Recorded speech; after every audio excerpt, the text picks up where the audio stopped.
Sun City Complex in Northwest Province is a world-renowned entertainment resort that annually attracts thousands of international tourists and South Africans.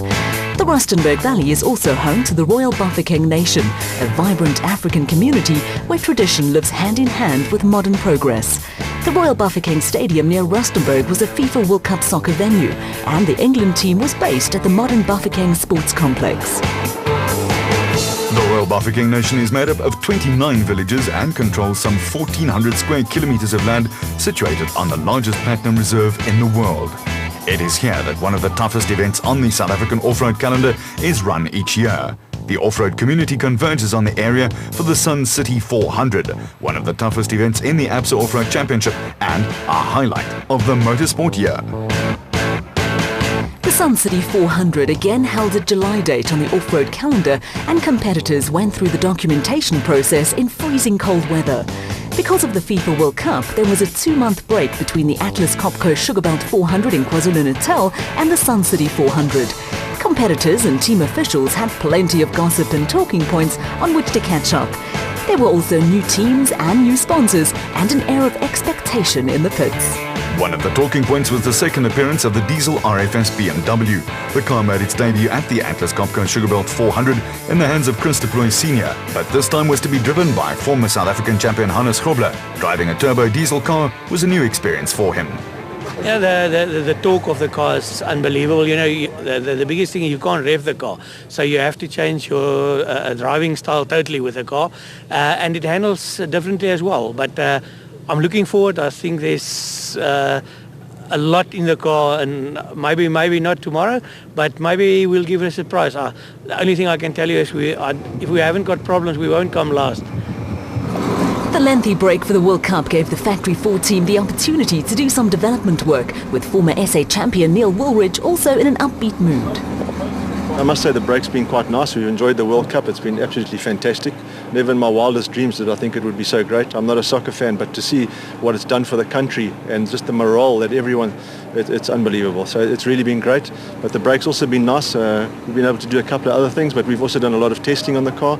We've made some small changes to the car, which have made a big difference to the car, so we're expecting some good things for this race. Over in the factory Team Castle Toyota camp, where new cars for Duncan Foss and Anthony Taylor are in the pipeline, the lengthy break between events had also been put to good use. We had 3 test sessions in between the events, but we're also very tied up and very busy back at base building our new cars. So, but I think we've done a good test, yeah. Back in harness and having their first outing of the year were Dion Venter and Ian Palmer in the 4x4 Mega World Toyota Hilux, with the new crew moving into Class D. I think everybody's starting to get it together. We've been watching and trying to get the I think everybody's trying their own thing now. Cliffy will be here today. We'll be back at the old Carnival City. So I think in the next couple of months you'll see probably 4 or 5 Super Ds coming out. Going into the Sun City 400, Chris Visser and Jaapie Badenhorst held a 5-point lead over Hannes Grobler and Henny ter Steege in the Production Vehicle Championship. Third were Neil Woolridge and Kenny Scholthammer with 13 points, covering the top 3. The Donaldson Prologue to determine start positions is a race within a race. The top 5-seated drivers draw for positions, and while crews don't enjoy the Pathfinder role on the road, Toyota driver Anthony Taylor was in a philosophical mood. Yeah, look, I mean, I see the felt has burnt, so it's normally the roads are pretty clearly marked. The guys do a fantastic job, so I don't think it's going to be too much to be worried about. However, the competition is going to be close, you know. Hopefully I can get in the top 3 for the start for tomorrow, but my biggest concern is to finish this event. I've done it 2 years now and I haven't finished it once, so my biggest aim is to first finish and then hopefully finish on a good result. In a departure from the norm this year, the Donaldson Prologue was shortened from 100 km to 60 kilometers. The route was bordered by the R565 and the R566 national roads and would give crews an early indication of the sort of conditions they could expect during the race proper.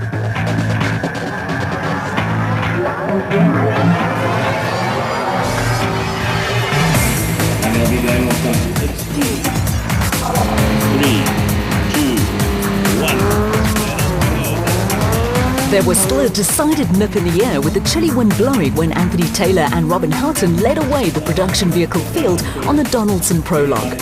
Now an established part of the ABSA Off-Road Championship, the Prologue plays a vital role in the overall scheme of the race. Gone are the days when cars started at 2-minute intervals conveniently known as dust gaps. Races are now run in real time, which means crews start as per their Prologue times. With a good grid position uppermost in the minds of the crews, there is some hectic racing.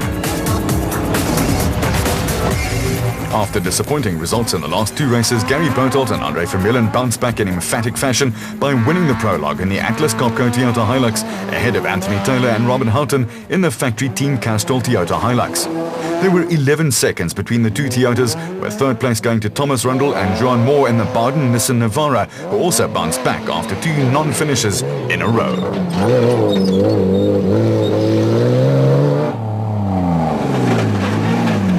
The Donaldson Prologue invariably throws up a surprise or two. The surprise package this time around was the father and son team of Willem and Dana Vos in the Vossies Toyota Hilux.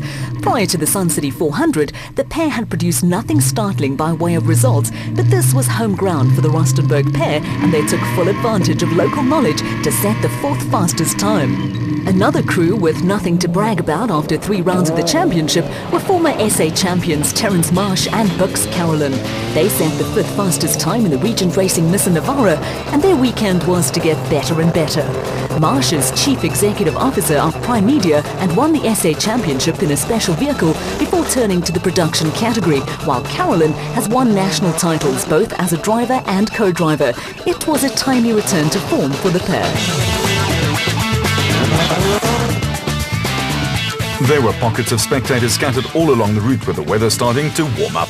The racing was also hotting up, and only 2 seconds behind Marsh and Carolyn were Neil Woolridge and Kenny Scholthammer in the diesel Ford Ranger, and Mike Whitehouse with Matthew Carlson in the second Regent Racing Navara, with both crews setting exactly the same time. The Regent Racing team is a real with Whitehouse and Marsh all brothers-in-law.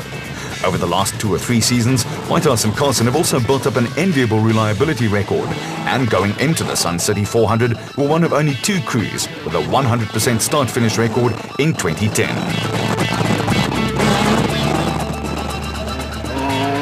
In their first season in the production vehicle category, the Free State pair of Loder Brain and Rian Greyling had a good run in the Rubicon Ford Ranger to set the 8th fastest time. The Rubicon entry came in ahead of Christian Deploy and Henk Janse van Vieren in the RFS Toyota Hilux. Right behind them were teammates Hannes Grobler and Henny Terstegen in the diesel RFS BMW, with the veteran former SA champions taking time to settle into a new environment. A slight overshoot cost Grobler and Terstegen a few seconds, but the turbo diesel Beamer was again showing plenty of potential, and around pit lane there was talk of another BMW Beamer this next season.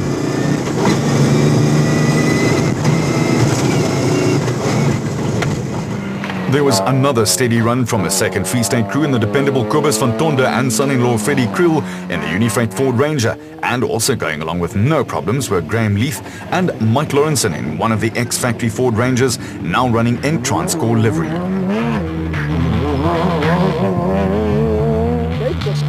Bridges along the route provided good viewing points on what is a spectator-friendly event.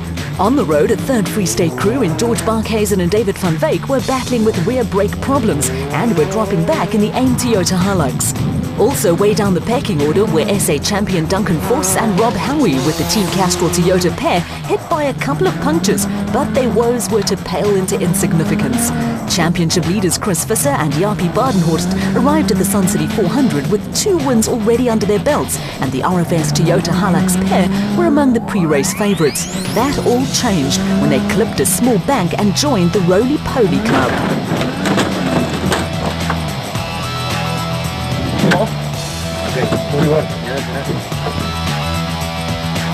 Rolling out of the Prologue was a disaster for Chris Visser and Jaapie Badenhorst, but there were no such woes for Potchefstroom crew Dewald van der Daar and Johan de Tooy. The reigning champions were running at the front of Class D in the Northern Toyota Hilux and had a comfortable cushion over Dion Venter and Ian Palmer, who were showing signs of a little ring rust in the 4x4 Mega World Toyota Hilux. The second 4x4 Mega World Toyota in the hands of Pikkie Labuschagne and Rikus Erasmus was running at the front of Class E, where they were one of 3 crews to have won a race this season.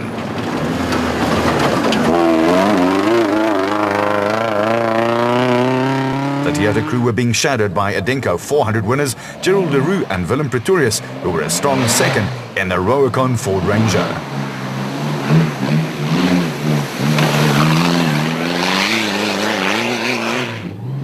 After giving the RFS BMW its debut in KwaZulu-Natal, Chris de Plooy was back behind the wheel of a Toyota Hilux with reigning Class E Drivers champion Jannie Visser doing the navigating. Jannie is the brother of Chris Visser, and it wasn't turning into a good day for the Visser family. The RFS Toyota went scooting up the wrong road, and by the time they had spotted the error and were once again on the right route, the pair had lost more than a couple of seconds. The incident lent weight to a theory held by the Off-Road Co-Drivers Union that all drivers make for lousy navigators. It also brought the Toyota into the clutches of teenager Lance Woolridge and Ward Huxtable, who were running third in Class E in the Ford Racing Ranger.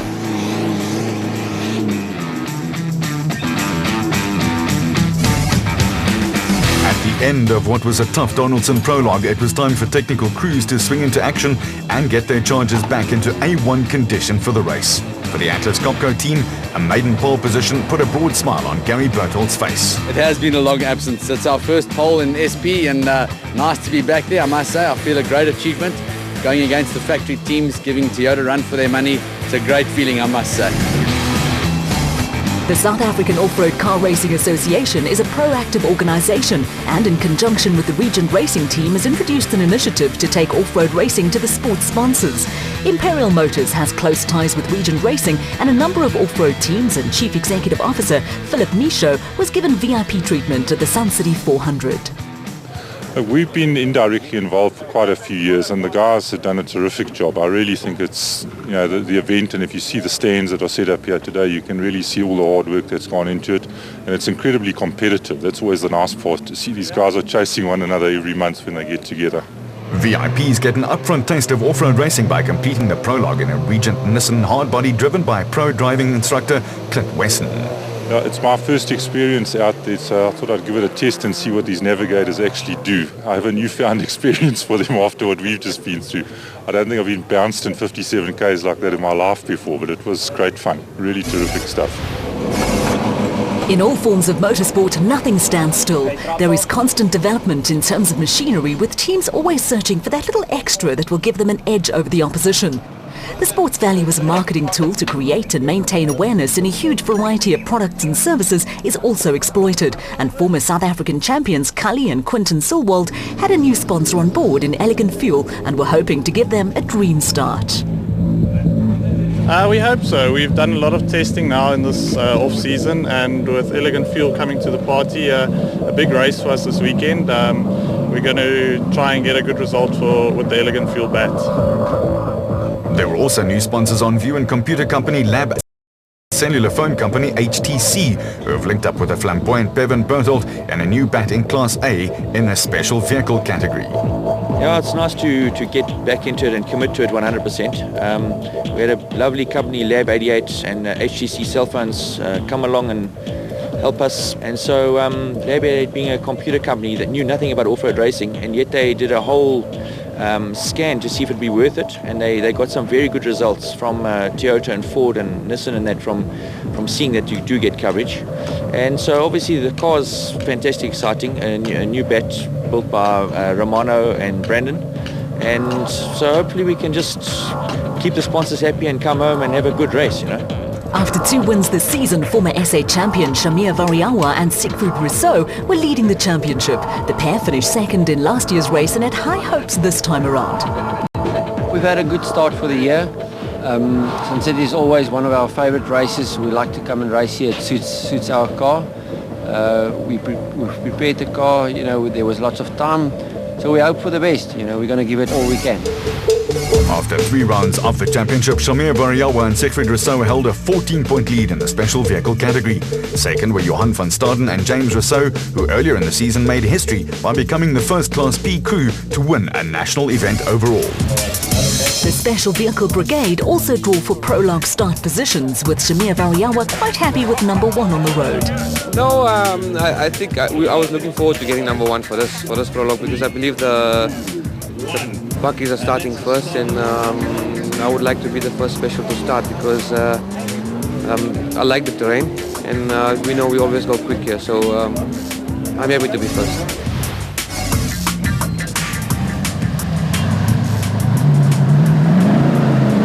didn't take long for the father and son combination of Collie and Quinton Sewell to impress their new sponsor, but it was a close call. The Elegant Fuel Racing bat finished just 4 seconds ahead of the impressive Lab 88 bat of Bevan Bertolt and Donnie Stassen, with the pair slowed in the latter stages by an engine that suddenly started losing power. Third place went to another father and son combination with an impressive performance by Nardis and Louis Alberts in the healthy-sounding Ratzer bat. They were chased all the way by Colin Matthews and Alan Smith in the Century Racing bat, who were just 6 seconds ahead of reigning SA champion Evan Hutchison and new co-driver Daryl Curtis in the Motorite bat. Behind them, there was another impressive performance from Class B championship leaders Johan van Staden and James Rousseau, who now race a bat in Atlas Copco colours. After their historic win on the Toyota Dealer 400 and some erratic results from the Class A Brigade, the Pretoria crew found themselves lying second in the Special Vehicle Overall Championship.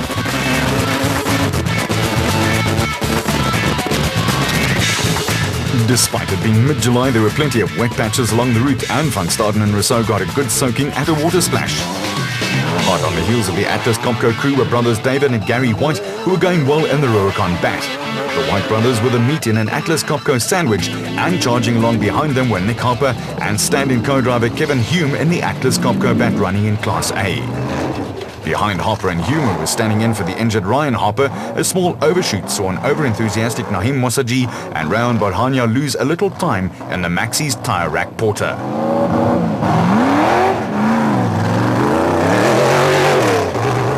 Looking for their second win of the season, Cape-based brothers Johan and Dion Besadenhout were running third in Class P in the Adenko bat, with Johan the reigning drivers' champion. The brothers had Swaziland crew John Thompson and Clinton McNamara chasing after them in a Zarko in a category that is now highly competitive, with younger crews locking horns with some highly experienced campaigners.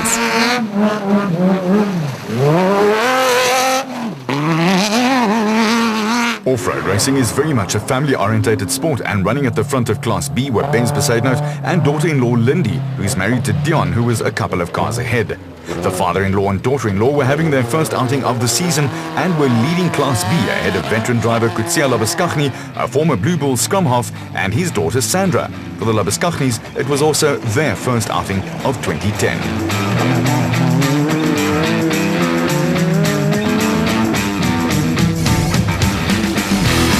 Depending on the amount of wear and tear sustained by cars on the prologue, it will either be an easy night for technical crews or one spent burning the midnight oil. At the end of the day, it's also time for some reflections from drivers and co-drivers. Definitely something in the fuel, isn't it?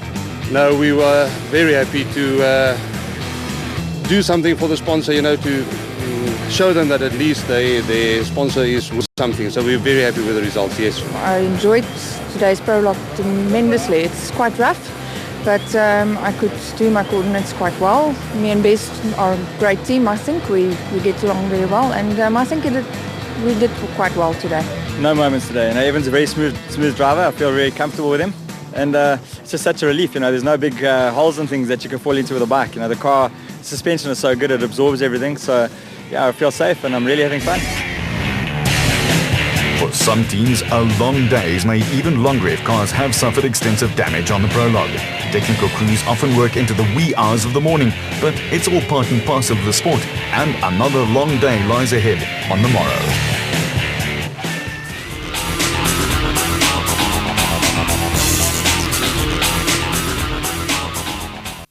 Garnier Deodorant Innovation. Go beyond performance limits. New Garnier Men Extreme 48 Hour. Enriched with super absorbing mineralite to help protect against moisture. 48 hour protection. 48 hour anti-odor. 48 hour anti-sweat. Allow skin to breathe. New Garnier Men Extreme 48 Hour. Take care. Garnier. The world's greatest league in the splendor of high definition. Experience it 24 hours a day, 7 days a week, with 180 live matches throughout the season, weekly magazine shows to keep you in the know, and 400 classic matchups from games past. All this and more on one dedicated HD channel. The Barclays Premier League at its best, only on Supersport HD2.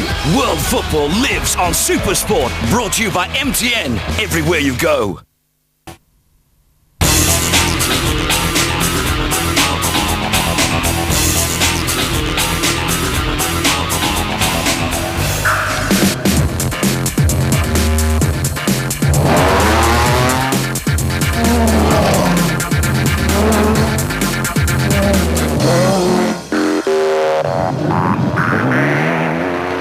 break between events to accommodate the FIFA World Cup proved to be the ideal time for Absa Vehicle and Asset Finance to put together a team-building exercise for senior managers at the Gerotech test facility outside Pretoria.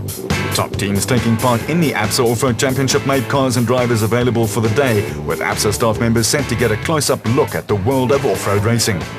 Members of the Absa Vehicle and Asset Finance Management team would get to ride in the special vehicle and production vehicle category cars that do battle in the Absa Off-Road Championship, which is run over 8 events throughout South Africa and in Botswana. Leading Class B Championship contender Johan van Staden is normally partnered by James Rousseau in the Atlas Copco Bat, while Rob Howie sits alongside reigning South African champion Duncan Force in the Team Castrol Toyota Hilux. Former South African champion Terence Marsh shares the Regent Racing Nissan Navara with Brooks Carolyn, but for a day, the drivers would ferry some rather nervous passengers around the dirt track at the Gerotech facility. At times, it was difficult to tell whether passengers were jumping up and down in excitement or through sheer terror. Gerotech is a favorite testing ground for off-road teams, and the drivers know the roads in the complex like the back of their hands. They let it all hang out, and the passengers loved it. Great, huh? Can't believe that the truck can take it, eh? We were probably this side. We were probably airborne like this, for sure. We were like... no, we were like 1.5 meters in the air, I tell you. Oh, wonderful. It was awesome stuff. Awesome. Excellent. Yeah. Are you still together? It was beautiful. It was excellent. Thanks. Good. This is lovely. It's unbelievable. Sure. It's out of this world. I can't explain it.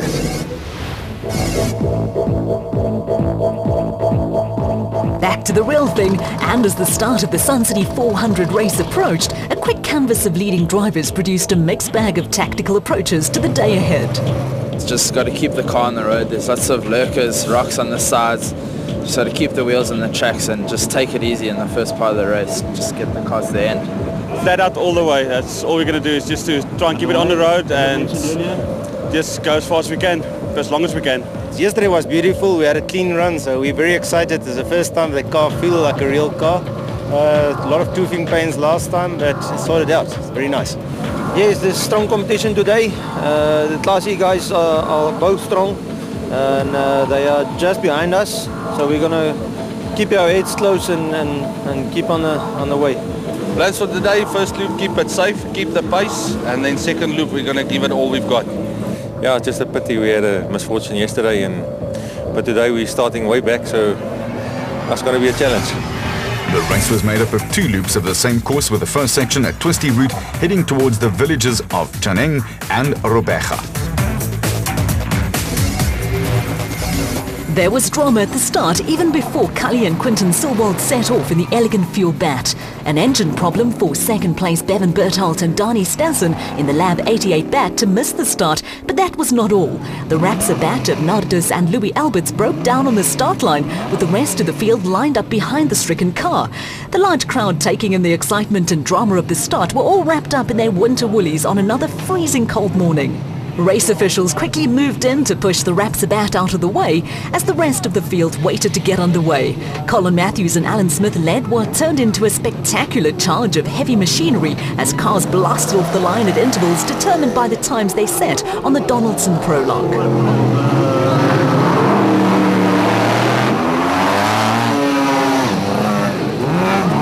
It was a spectacular start to the race as cars chased each other down a short section of tar before heading onto a route that was going to produce dust, dust, and more dust.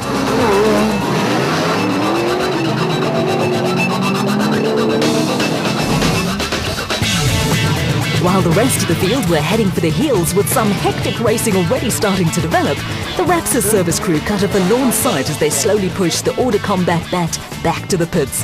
As veteran driver Nardus Alberts climbed out of the car, he wryly claimed a new off-road record. Oh, this is a brand new record. 2 meters. Well, it wasn't bad. It's a brand new record. I think I did 2 meters. I'm not sure what is wrong yet, but we had such a good time trial with my brand new gearbox, and yeah, we didn't go far. I'm sure we're going to take it apart and just see what happens. I'd like to think maybe that it's a drive shaft rather than a gearbox problem. Out on the course, there was plenty of early action. At the front of the field, Collie and Quinton Silwald overshot a 90-degree left, but were soon back on course. They then took an early morning bath at a river crossing, which was the last thing they wanted on a freezing cold morning.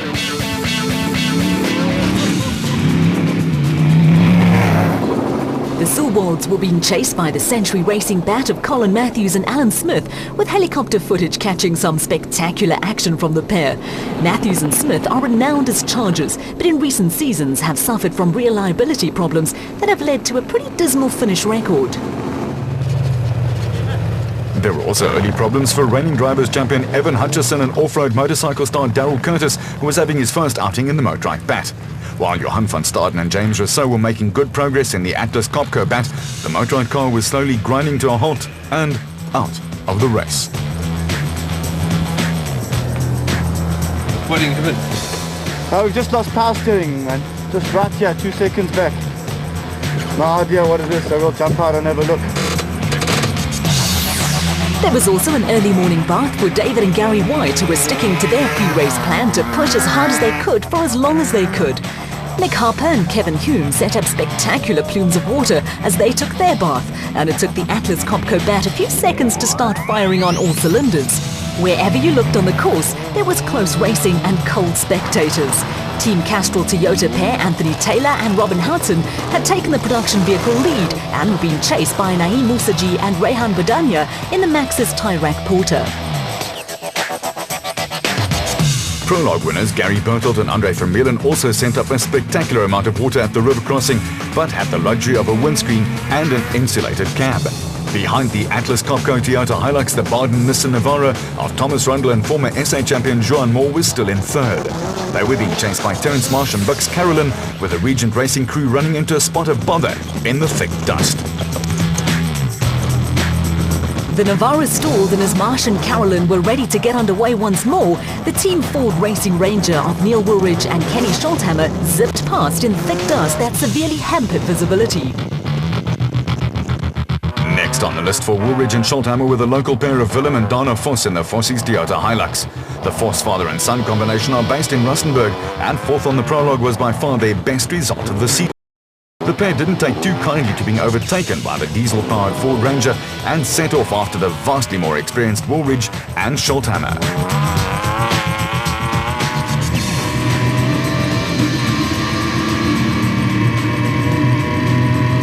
A terrific dice developed between the Ford and the Toyota, with the two cars separated by seconds and belting along at a rapid rate of knots.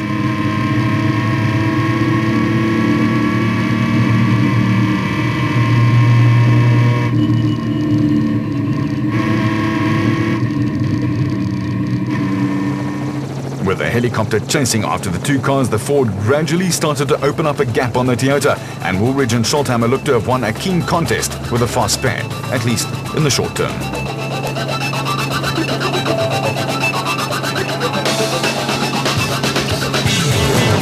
Former SA champions Terence Marsh and Bux Carolyn were working their way through a slow section of the course. In these conditions, the utmost caution is needed to avoid what is known in the trade as lurkers.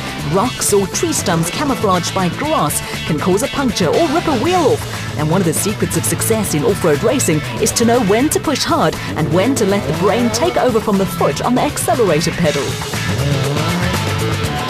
Brothers-in-law Mike Whitehouse and Matthew Carlson were shadowing brother-in-law Terence Marsh in the sister Regent Racing Nissan Navara.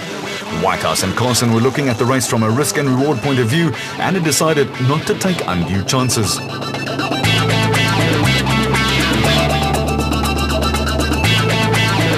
Despite a clean run on the prologue, Variawa and Rousseau started in 15th place among the specials, but had steadily worked their way through the field.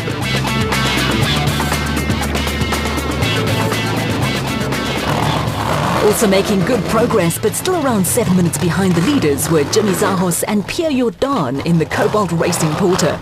Zahos is a former quad racer and another of the special vehicle flyers. The Porter quickly got past Whitehouse and Carlson, who were now coming under a little pressure from Free Staters Lodebrain and Rian Greyling in the Rubicon Racing Ford Ranger. After a slow start to the year, De Bruyn and Greyling are coming to grips with the Ford Ranger and improve with every outing. A puncture dropped Shamir Variawa and Siegfried Rousseau way back down the field, and the Total Porter team had to start overtaking cars for a second time. After passing Christian de Ploy and Henk Janssen van Vieren in the RFS Toyota Hilux, they muscled their way past John Thompson and Clinton McNamara.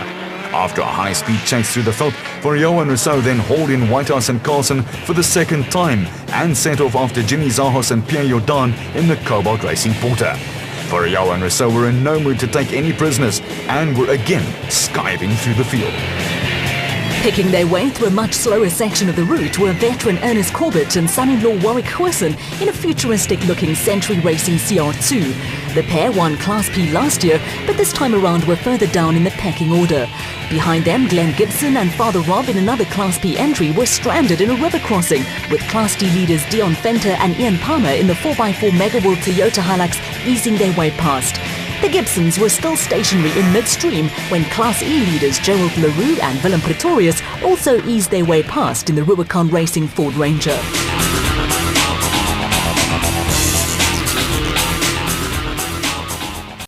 Garnier Deodorant Innovation. Go beyond performance limits. New Garnier Men Extreme 48 Hour. Enriched with super absorbing mineralite to help protect against moisture. 48-hour protection, 48-hour anti-odor, 48-hour anti-sweat. Allow skin to breathe. New Garnier Men Extreme 48 Hour. Take care. Garnier.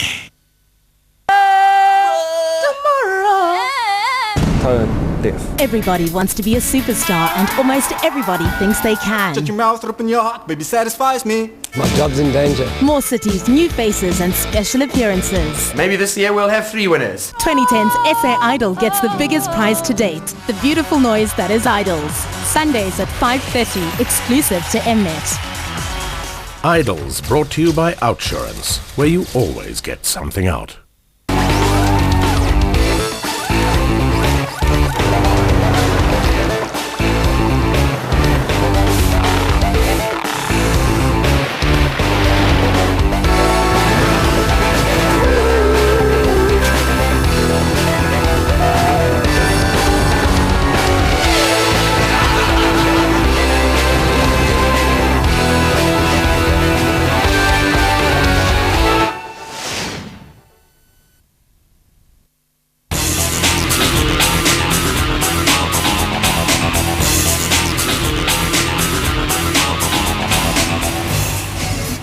River crossings always provide for some spectacular action and are a magnet for off-road enthusiasts, with the second half of the first loop of the Sun City 400 heading for Robergo towards Mogono. Crews will again be tested by the mixture of tight and fast sections on the way towards Tsitsing and Mahile and back to the Sun City complex for the compulsory stop at the designated service point.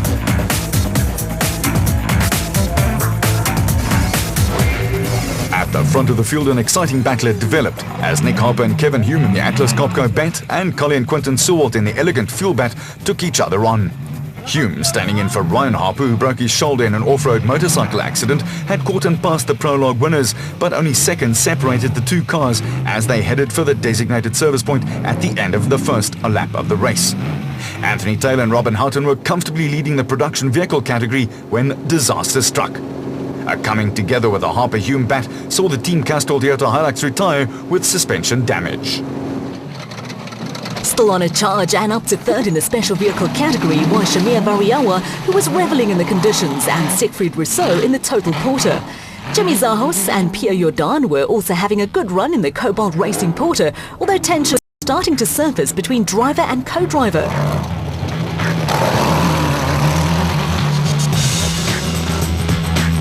With the demise of the Taylor Houghton Toyota Hilux, Terence Marsh and Bix Carolyn found themselves leading the production vehicle category in the Regent Racing Nissan Navara.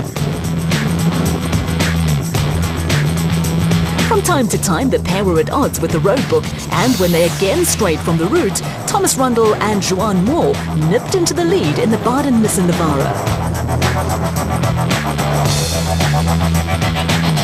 Prior to the Sun City 400, 8th place was the best result to date for Marsh and Carolyn, who were lying 12th in the Production Vehicle Championship, while Thomas Rundle and Juan Moore had 2 non-finishes to their name and had yet to score a point in the X-Factory Nissan Navara.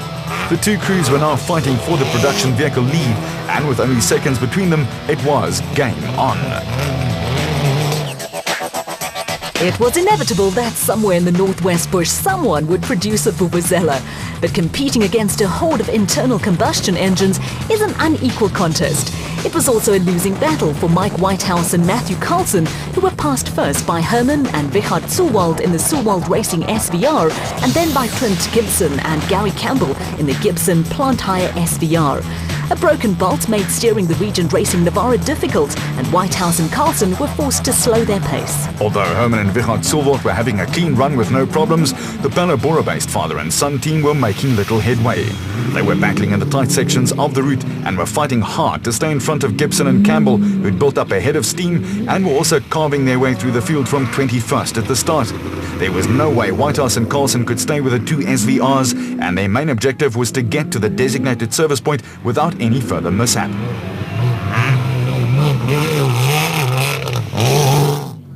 A good battle had developed between Class B leaders Johan van Staden and James Rousseau and Swaziland crew John Thompson and Clinton McNamara, but it was the end of the road for the Ruacon pair of David and Gary White, who ground to a halt with a broken gearbox. ABSA National Championship newcomers Neil Mayer and Leon Muller were busy putting together a solid race in a Zarco Magnum, but were being closed down by a pair of SP-class Toyotas. Reigning production vehicle drivers champion Duncan Force and Rob Howie had worked their way through the field after starting 13th in the Team Castrol Toyota, while Gary Berthold and Andre Vermeulen in the Atlas Copco Toyota were fighting back after a spate of punctures set them back on their heels.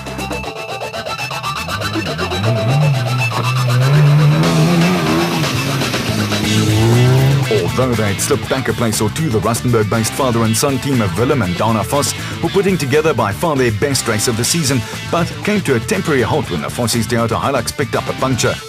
Behind them, veteran Bodo Berthold at 68, the oldest driver in the race, and Philip Herselman in the Atlas Copco Bat politely moved over to let Graham Leith and Mike Lawrenson through in the Transcore Ford Ranger.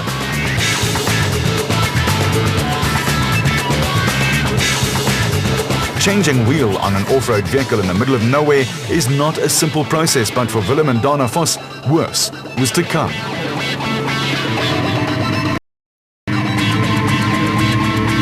The flat tyre had cost Willem and Dana Vos a couple of minutes, and in a competitive off-road field, that is a lifetime. A puncture cost Shamir Variawa and Siegfried Rousseau a special vehicle category win on last year's Sun City 400, and 3 punctures had sent Gary Berthold and Andre Vermeulen tumbling down the field. The Fossies were pushing hard when they clipped a rock, and in the huge accident that followed, both escaped injury.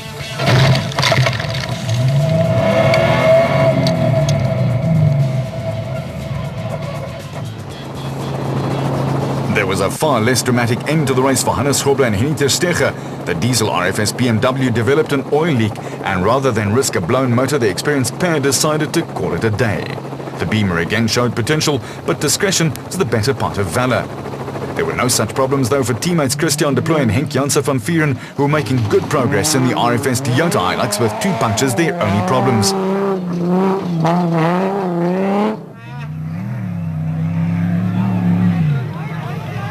Behind the SP-class entry, Colin Matthews and Alan Smith were pushing hard, and had so far managed to avoid the reliability problems that have plagued them in the past.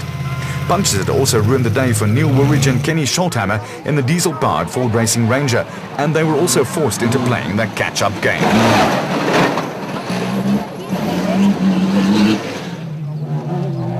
Reigning champions Dewald van Breda and Johan de Tooy had moved to the front of the Class D field in the Northam Toyota Hilux. The Potchefstroom crew had Johan and Dion Besadenhout-Sedenko Bat hot on their heels, with the pair enjoying a clean run so far. Behind the Besadenhouts, Father Bez and Dion's wife Lindy had taken control of Class B in another Adenko Bat, with Besadenhout Senior having his first outing in 11 months. There was a story of good sportsmanship attached to the two cars following the Poseidon Hoax.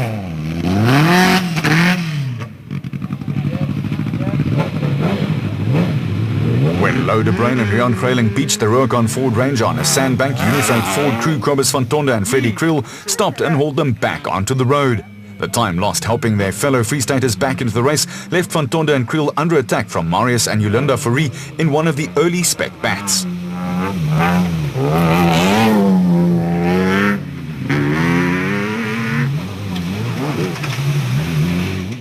The race was starting to take its toll on machinery, and the Ernest Corbett Warwick Hooson Century Racing CR2 had lost all its rear bodywork but was still going strong. Enthusiastic supporters were urging on the pair who won Class P in last year's race and were again handily placed.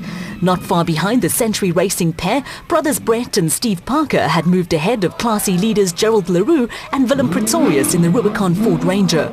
For the Parkers, a finish was top priority in what was their first outing in the ex-Naheem Moussagi Jimco, while Leroux and Pretorius were looking for their second win of the season. And there was more drama when Daniel and Louw Zili contrived to crash the Orangeworks Aceco into a deep ditch at speed. When the dust cleared, it was clear that they weren't going anywhere in a hurry. That was the end of their race with this car.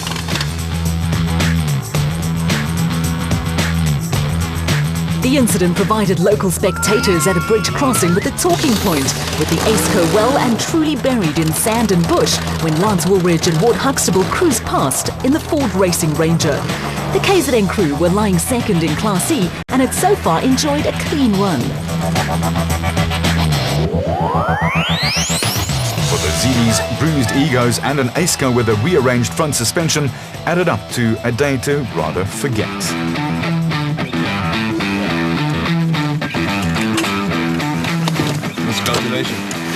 Yeah, it's fast, eh? Fast. Sometimes you don't react quick enough.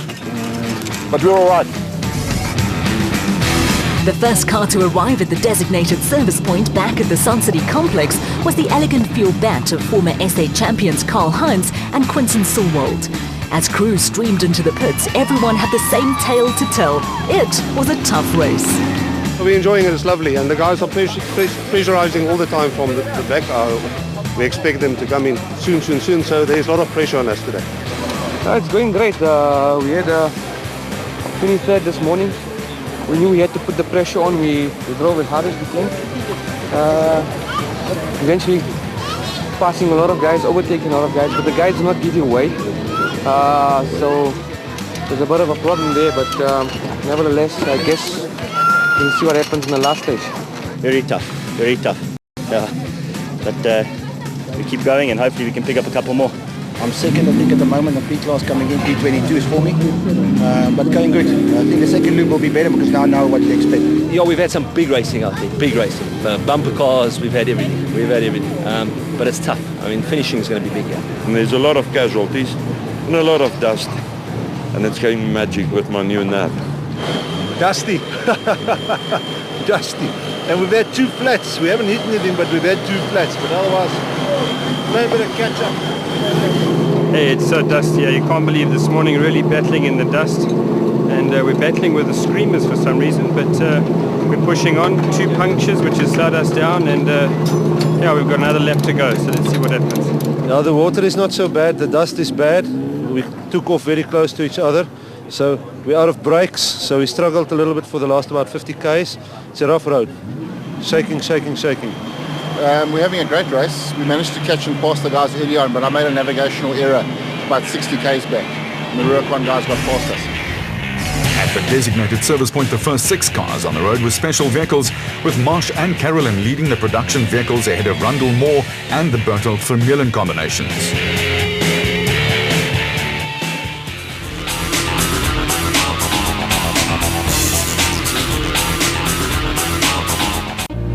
Ladies and and gentlemen, as this special breed of thoroughbreds races around the globe from one exotic location to the next, there's only one way to keep tabs on all the favourites and pick out the promising outsiders. We'll bring you the inside track on upcoming courses, profiles, highlights, hot streaks and all the news straight from the horses' mouths. Keep up with the pace with the European Tour Weekly, a guaranteed winner every Wednesday at 8:30, only on Your World of Champions. Proudly brought to you by Telkom Business.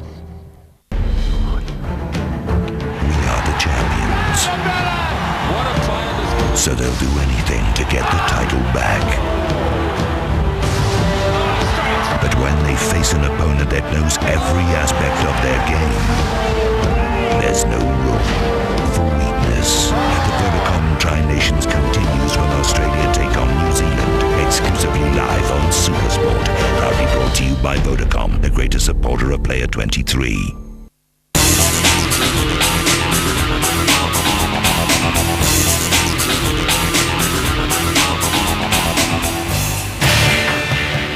Train drivers don't have to contend with rough roads and dust, but the scene was set for drama on the second and final loop of the Sun City 400, with Cully and Quinton Sulwalt looking for their first win of the season and a dream result for their new sponsor.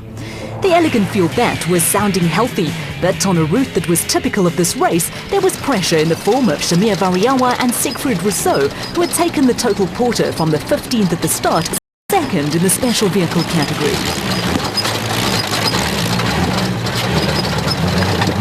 Young drivers of the future were in abundance along the route, with Colin Matthews and Alan Smith running a strong third in the Century Racing bat. Matthews is one of the quickest off-road drivers in the country, but the reliability bogey was to strike once again and sideline the pair, who've only finished one race this year. After starting 21st, an impressive run in the Gibson Racing SVR took Clint Gibson and Gary Campbell into third place among the special vehicles at the designated service point, although there were ominous signs all was not well with the car. The KwaZulu-Natal crew are vastly underrated, but gear selector and power steering problems were able to consign them to the did not finish column in the final results. Behind the SVR, it had not taken Johan van Staden and James Rousseau long to move to the head of the Class P field in the Atlas Copco bat, and they were challenging strongly for an overall podium. Two other Atlas Copco crews were also coming on strongly, with Gary Bertholdt and Andre Vermeulen back in the lead in the production vehicle category, and Nick Harper and Kevin Hume fourth overall in the Atlas Copco bat.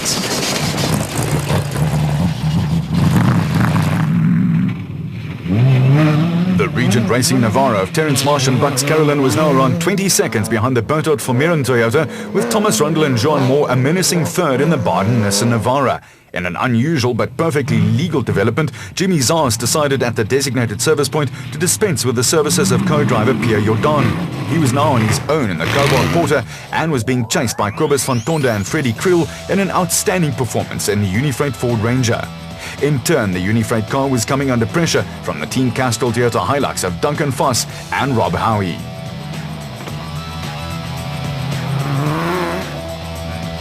There is also no dust problem in the skies, but down on terra firma, it was a major hassle for crews.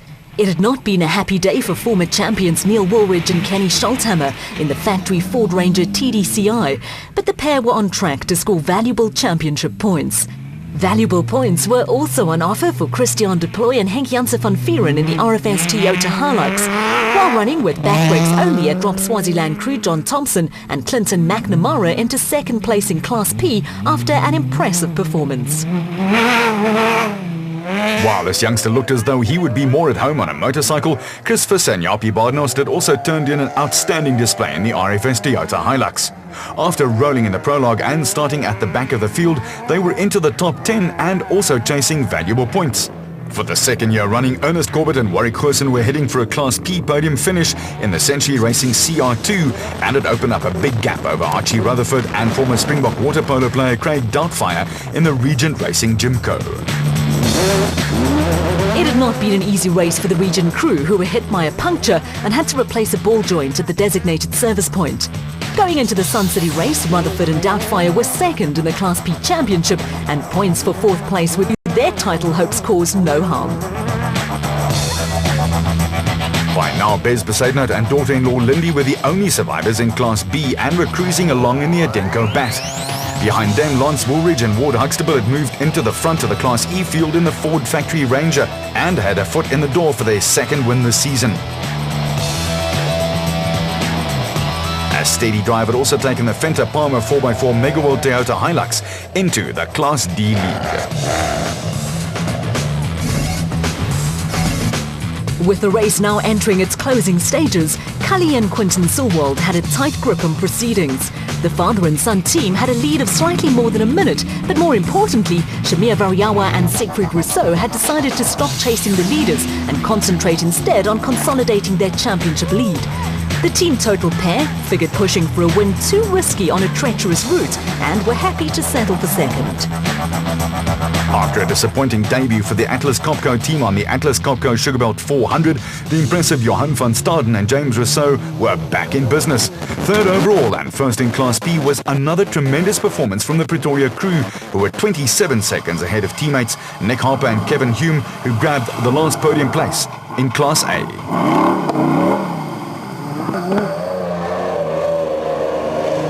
The fluctuating fortunes that characterised the production vehicle category continued, with Terence Marsh and Bux Carolyn back in the lead in the Regent Racing Nissan Navara after Gary Bertelt and Andre Vermeulen were hit by their fourth puncture of the race.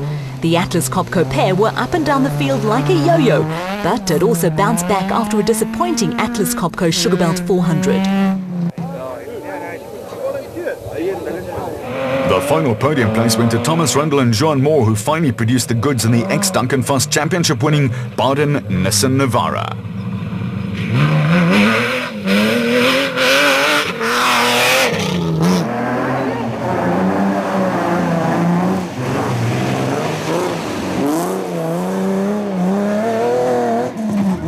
The decision by Jimmy Zahos to go it alone on the second loop opened a few eyes, but a top 5 finish in the Cobalt Porter was a praiseworthy effort from a driver who has quickly established himself as one of the characters in off-road racing.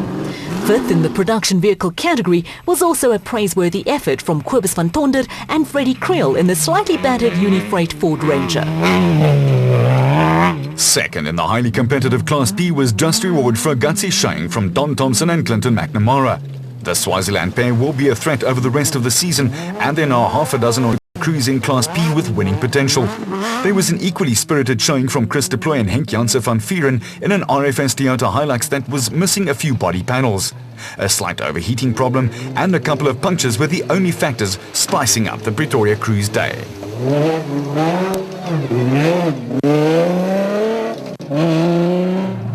There was also a terrific performance from two-time winners Chris Visser and Jaapie Badenhorst in a second RFS Toyota Hilux. After starting from the back of the field, they fought their way up the leaderboard, with 7th giving them enough points to stay ahead in the championship race. Former champions Neil Woolridge and Kenny Scholthammer were a disappointing 8th in the diesel Ford Ranger, but will also be happy to have picked up valuable points. Veteran Ernest Corbett vies with Bodo Bertelt as the oldest active driver in the ABSA Off-Road Championship, and third in Class B with son-in-law Warwick Khoos opened their this season. The design of the Century Racing CR2 also provides for crew comforts missing in other special vehicles. Behind Corbett and Goosen, another veteran driver and Bez Besaidnout took the Class B win, with daughter-in-law Lindy sitting next to him in the Adenko Bat.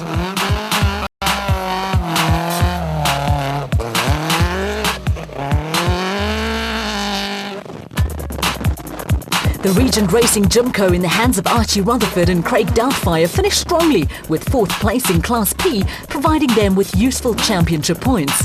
The two veterans were a long way behind Class P winners Johan van Staden and James Rousseau, and right at the end were caught by Class E winners Lance Woolridge and Ward Huxtable in the factory Ford Racing Ranger to land their second victory in young Woolridge's first season of national championship racing.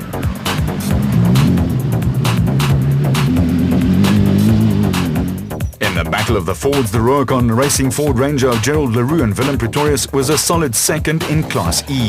The pair led at the DSP but faded over the second half of the race and gradually lost touch with Woolridge and Huxtable. Behind the Class E crew, Dion Venter and Ian Palmer took an unexpected win in the 4x4 Megaworld Toyota Hilux, with the pair having their first outing of the season. Third in Class E were brothers Diederik and Dani Hatting in the Transcore Toyota Hilux. It was a steady, if unspectacular performance, but one that also gave the Hattings their first points of the season. It was a solid performance in difficult conditions for Class E cars.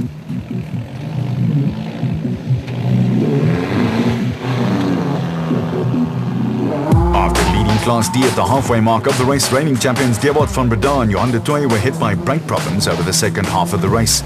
That saw the Northam Toyota gradually fall back, with Class E contenders Pikkie Labuschagne and Rikus Erasmus also having a miserable time of it in the 4x4 Mega World Toyota Hilux. At the finish back at the Sun City Complex, Team Total and Elegant Fuel supporters were anxiously waiting for their favourites to arrive at the finish. In a dream result that saw them give their new sponsor a win first time out, it was Karl Heinz and Quinton Sulwald who crossed the line first in the Elegant Fuel bat. For the second year in a row, Shamir Variawa and Siegfried Rousseau was second in the total porter, with Johan van Staden and James Rousseau finishing with a flourish in the Atlas Copco bat to take third and win Class P. The champagne flowed on the podium with former SA champion Kali Sulwald a happy man indeed. The route was tough. It's a real off-road race, and we really enjoyed it. Quinton was on the ball, no problems at all. The cars going like clockwork. We were very happy. A first win of the season for Connie and Quinton Sulwald, with another fine performance from Johan van Staden and James Rousseau, who finished on the podium and won Class P.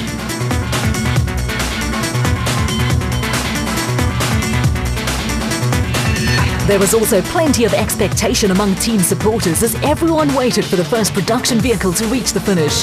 There was unbridled joy in the Regent Racing camp when Terence Marsh and Bux Carolyn drove into view in the Regent Racing Nissan Navara. At the finish, there were only 23 seconds between the Regent Racing pair and Gary Bertolt and Andre Vermeulen in the Atlas Copco Toyota Hilux. A popular third went to Thomas Rundle and Joan Moore in the Baden Nissan Navara.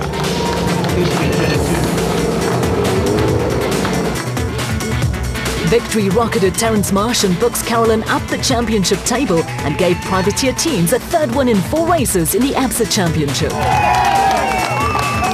A very tough event, probably one of the most demanding events that I've done over the last 5 years. It was really tough, but we had a nice clean run. It wasn't without issues. We had a few issues along the way, but great result, great result. A narrow win then for Terence Marsh and Bux Carolyn, and further down the field a great performance from teenager Lance Woolridge and Ward Huxtable to break into the top 10 in a Class E car. Next up in the ABSA Off-Road Championship is the 4x4 Mega World 400 on August the 27th and 28th at Carnival City. Catch the action on Supersport, your world of champions.